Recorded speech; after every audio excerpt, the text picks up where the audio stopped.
नमः शिवाय। आशा है जो पिछले सत्र में मैंने आप लोगों को सिखाया था अपने शरीर पर स्वयं काम करने के लिए, क्रोध और अहंकार के लिए, हाँ, उस पर आप लोग कुछ न कुछ होमवर्क किए होंगे और करते रहिए, घबराइए नहीं। ये इतना लंबा जीवन है, इतना हम लोगों के प्रारब्ध हैं, उन सब के कारण ऐसा होता है, तो वो तो ठीक होगा ही। आज मैं कुछ और आपको बड़ी रहस्यमय चीजें बताऊंगा, क्योंकि जब हम चक्रों की दुनिया में उतरते हैं और अध्यात्म में अद्वैत पर जब अध्ययन करते हैं, तो बहुत से विषय आते हैं जिस पर आपका ज्ञान होना जरूरी है, क्योंकि ये ज्ञान नहीं होता है तो हम बड़ा भ्रमित होते हैं और हमको तरह तरह की, जब वहाँ बैठते हैं लोग चर्चा करते हैं, तो वहाँ हम अपने को थोड़ा सा असहाय सा महसूस करते हैं कि मुझे ये जानकारी होनी चाहिए। तो वो कुछ चीज़ें बड़े इंटरेस्टिंग आपको बताऊंगा ताकि आप कहीं अपने को असहाय ना महसूस करें, क्योंकि आप जिस गुरु के शिष्य हैं महाअवतार बाबा के, उसका शिष्य कभी असहाय नहीं हो सकता। वो परम तत्व हैं और उन्हीं का ज्ञान मैं आप लोगों को बांटता रहता हूं। आप लोग आए दिन एक सुनते होंगे एक बड़ी इंटरेस्टिंग चीज कि ये फला ऋषि तपस्या में बैठ गए और उनको तपस्या भंग करने के लिए अप्सराएं आ गई, कोई मेनका आ जाती थी उनकी बंद कर देती थी, ये उर्वशी आ जाती थी वो भंग कर देती थी। ये ऋषियों मुनियों की तपस्या भंग करने में इंद्र को क्या मजा आता था? भाई वो ऋषि मुनि या कोई भी साधक अगर तपस्या करता है तो वो जो शक्ति अर्जित करता है वो शक्ति देवताओं के लिए ही होती थी, उसका सबसे ज्यादा लाभ वही पाते थे। राक्षस तो कोई नहीं आते थे इनके पास। मगर इंद्र को क्यों परेशानी होती थी? उनका इंद्रासन डोलने लगता है, कभी मेनका को भेज देते हैं, कभी किसी को भेज देते हैं। अच्छा, वो ऋषि मुनि तपस्या करके कोई उनका इंद्रासन वो कब्जा भी नहीं करते। वो राक्षस जो होते थे वो 10-10 हजार साल इन लोगों को कैद करके रखे हैं सब, इंद्र भगवान को, मगर उसके नहीं परेशानी होती थी। ऋषि मुनि बैठा तो किसी न किसी को भेज देते। ऐसा है ना? ऐसा नहीं है। यही हमारा भ्रम है। जो हमारा ज्ञान है वो, जब हम अध्ययन करते हैं द्वैत में, ये वर्णन है। और ये वर्णन इसलिए है कि सारे लोग अद्वैत में सीधे नहीं जा सकते। ये ऋषि, मैंने आपने बोला ना, अहम ब्रह्मास्मि, ऐसी सृष्टि में कुछ भी नहीं है जो मेरे शरीर में नहीं है। आज मैं यही इंटरेस्टिंग चीज आप लोगों को बताऊंगा, आपके सारे प्रश्नों के उत्तर। क्यों इंद्र का आसन राक्षसों पर नहीं डोलता था और ऋषियों मुनियों पर डोलता था? ये दिमाग में आना चाहिए। इंद्र क्या है? इंद्र क्या है? इंद्र एक पद है जो हमारे पुराणों के हिसाब से द्वैत में इंद्र पद है। और द्वैत में इंद्र हमारी इंद्रियों को कहा गया है। हमारी इंद्रियां हैं, इसी से इंद्र है। और वो जो 5 ज्ञान इंद्रियां और 5 कर्म इंद्रियां हैं, इन्हीं को संक्षेप में इंद्र बोला गया है। इंद्र यही है। और जब कोई ऋषि मुनि तपस्या पर बैठा, तो अब वो जब साधना उसकी शुरू होती है, मूलाधार में जानते कौन रहता है? दुर्वासा। ऐसे नहीं है कि हमने कह दिया कि दुर्वासा वहां रहते हैं। दुर्वासा इसलिए, दुर्वासा का अर्थ क्या हुआ? दुर्वासा, जो दूर निवास करते हो, जिनका निवास दूर हो। आपकी आत्मा का कहा जाता है कि हमारे आत्मा हमारे अनाहत चक्र में, हमारे हृदय के अंदर, हमारे सोल यहाँ निवास करती है। तो यहाँ से सबसे दूर कौन है? चक्र, मूलाधार। इसलिए दुर्वासा हमारे मूलाधार में निवास करते हैं। और दुर्वासा का काम क्या था? क्रोध, अहंकार, श्राप दे दो, इनको श्राप दे दो, उनको श्राप दे दो। वो इसी में दुर्वासा मेरे वहां निवास करते हैं। उर्वशी बड़ा तंग करती है सारी तपस्याओं में। जहां देखिए उर्वशी को इंद्र जी ने भेज दिया। ये उर्वशी क्या है? जो उर में वास करती हैं, हृदय में, आपके अनाहत में, यहाँ जो वास करती है। तो आपकी साधना जब करते करते आप मूलाधार से ऊपर गए, स्वाधिष्ठान, आपके गुरु ने वो ग्रंथि खोली, अब आप आ गए मणिपुर तक। मणिपुर में भी है मोहिनी।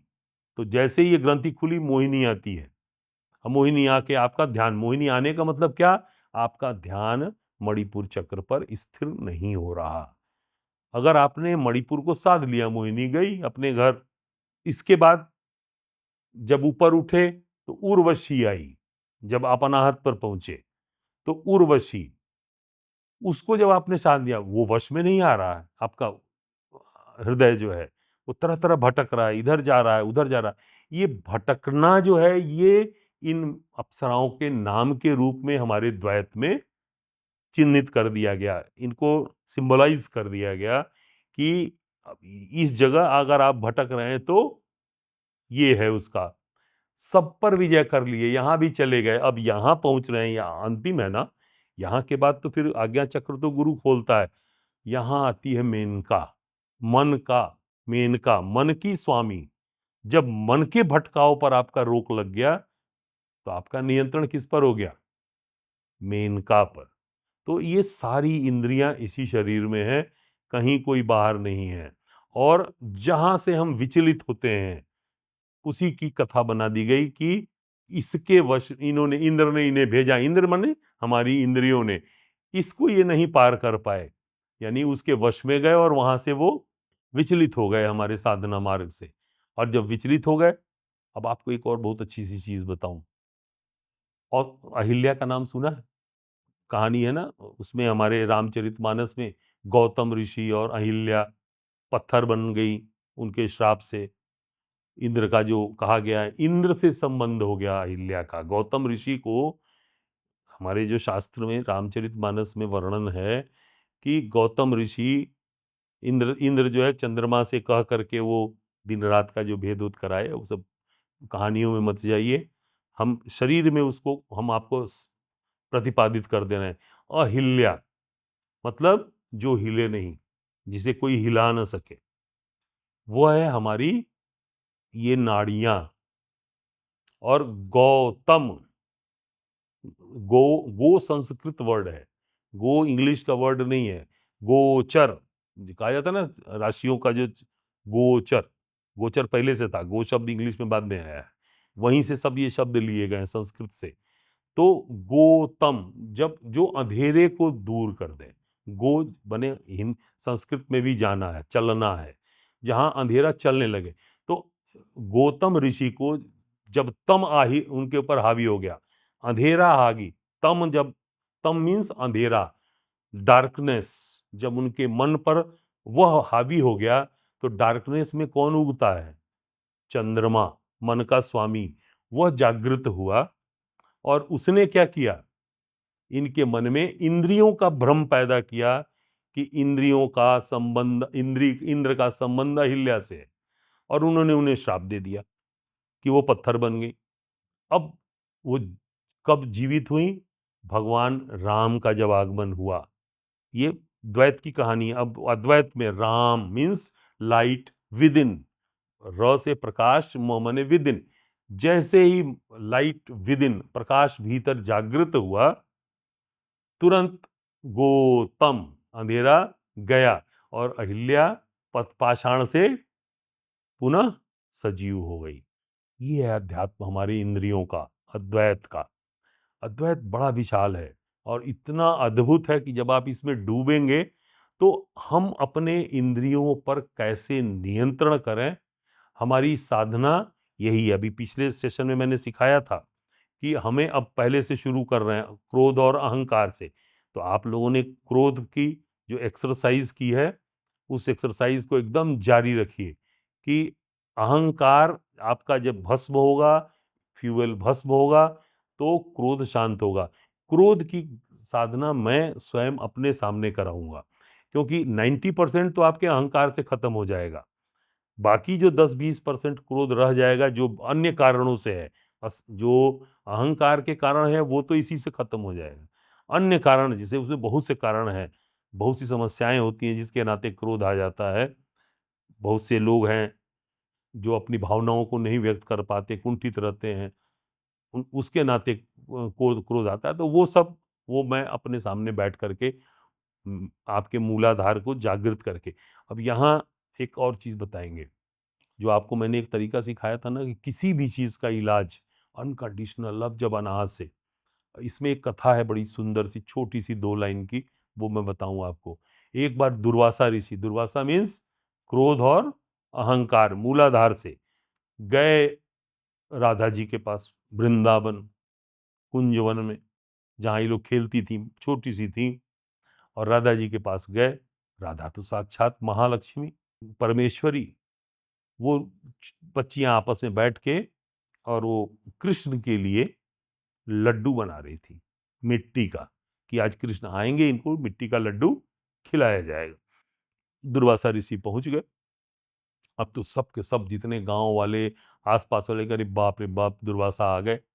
और दुर्वासा आ करके ये तो आज तो सबको श्राप दे ही के जाएंगे। बच्चे भी घबरा गए क्योंकि दुर्वासा की कहानियां सब सुन रखे थे। राधा रानी वो तो अंतर्यामी, सारा जानती थी, बड़े प्रेम से आसन दिया, बैठाया, और अनकंडीशनल लव। माँ के पास तो सिर्फ एक ही चीज है, अनकंडीशनल लव। वो प्रेम की बौछार उनके ऊपर हुई माँ के अनाहत से, कि वहां वो सब कुछ भूल गए। दुर्वासा को याद ही नहीं रहा कि मैं यहां आया क्यों हूं। उन्होंने कहा, माँ भोजन नहीं कराओगी? उन्होंने कहा, हाँ लड्डू तैयार है, कान्हा के लिए तैयार किया था, लो खा लो। उन्होंने वो मिट्टी के लड्डू दिए, उन्होंने खाया, और इतने आनंद से खाया क्योंकि वो उस समय प्रेम की असीम धारा में, डीपेस्ट स्टेज ऑफ लव में फ्लो कर रहे थे।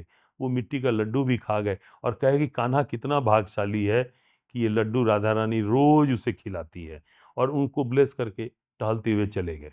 ये कथा है दुर्वासा को शांत करने की। दुर्वासा, अब ये आए कहाँ थे दुर्वासा? मूलाधार से उठे थे, किसी कारणवश हृदय में माँ का निवास, आत्मा में माँ के पास बैठे। यहाँ तो अनकंडीशनल लव का भंडार था। जब वो उढ़ेला तो दुर्वासा की सारी शक्तियां, जितना उनका अहंकार था, क्रोध था, ज्ञान था, सब शून्य हो गया। वो राधामय हो गए और राधा में ही विलीन होने की अपनी माँ से प्रार्थना करने लगे। तो अपने अहंकार को नियंत्रित करने वाली एक्सरसाइज करते रहिए, और इसी तरह अगले सेशन में फिर कुछ नया दूंगा। नमः शिवाय।